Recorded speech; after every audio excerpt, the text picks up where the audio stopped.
Assalamualaikum warahmatullahi wabarakatuh. Salam sejahtera bagi kita semua. Perkenalkan, nama saya Sari Wahyuning Tias dari Prodi D3 Teknologi Laboratorium Medik, Stikes Insan Cendikia Medika Jombang. Secara tradisional, tanaman binahong dikenal oleh masyarakat untuk mengobati berbagai penyakit, di antaranya adalah penyakit infeksi. Shigella adalah penyakit infeksi yang disebabkan oleh berbagai spesies Shigella. Orang yang terinfeksi Shigella mengalami peradangan usus, diare, demam, bahkan kram perut.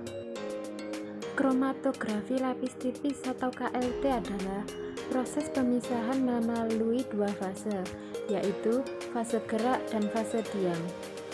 Kromatografi lapis tipis merupakan metode pemisahan yang mempunyai beberapa keuntungan, yaitu peralatan yang digunakan sedikit, murah, sederhana, waktu analisis cepat, dan daya pisah yang baik. Fase gerak yang digunakan ialah kloroform dan metanol dengan perbandingan 9:1, sedangkan fase diam yang digunakan adalah plat KLT, yaitu silika gel 60F254 dengan jarak elusi 8 cm. Alat-alat yang digunakan yaitu yang pertama ada kamber, yang kedua ada pipet kapiler, yang ketiga ada plat KLT.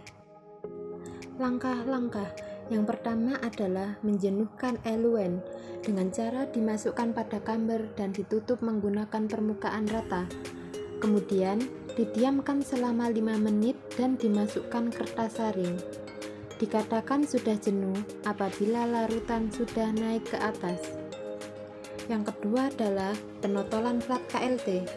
Ditotolkan sebanyak 5 totolan menggunakan pipet kapiler.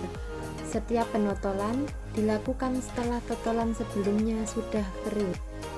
Setelah proses penotolan, langkah selanjutnya adalah plat KLT dimasukkan ke dalam kamber yang berisi eluen yang sudah dijenuhkan dengan posisi kemiringan plat KLT sekitar 30 derajat.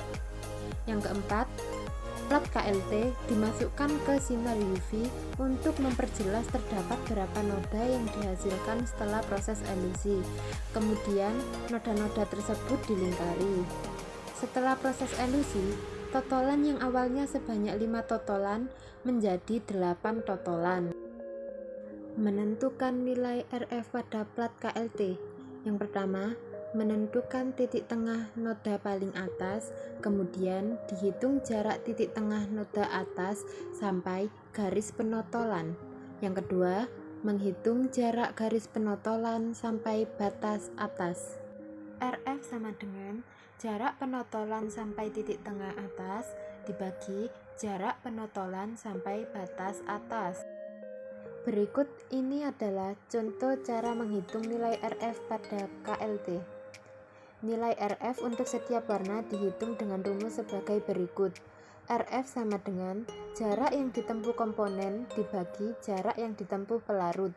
Sebagai contoh, jika komponen berwarna merah bergerak dari 1,7 cm dari garis awal, sementara pelarut berjarak 5,0 cm, sehingga nilai RF untuk komponen berwarna merah menjadi RF sama dengan 1,7 cm dibagi 5,0 cm, sehingga hasilnya 0,34 cm. Berdasarkan hasil percobaan kromatografi ekstrak etil asetat, daun binahong mengandung klofinol dan saponin. Kemungkinan senyawa kimia yang terkandung dalam ekstrak etil asetat daun binahong dapat membunuh bakteri Shigella flexneri. Pembahasan ini dikutip dari jurnal Uji Aktivitas Bakteri Ekstrak Etil Asetat Daun Binahong terhadap Shigella flexneri beserta kromatografi lapis tipis. Karya Lilis Kusuma Wardani dan Nani Sulistiani, Fakultas Farmasi Universitas Ahmad Dahlan, Yogyakarta.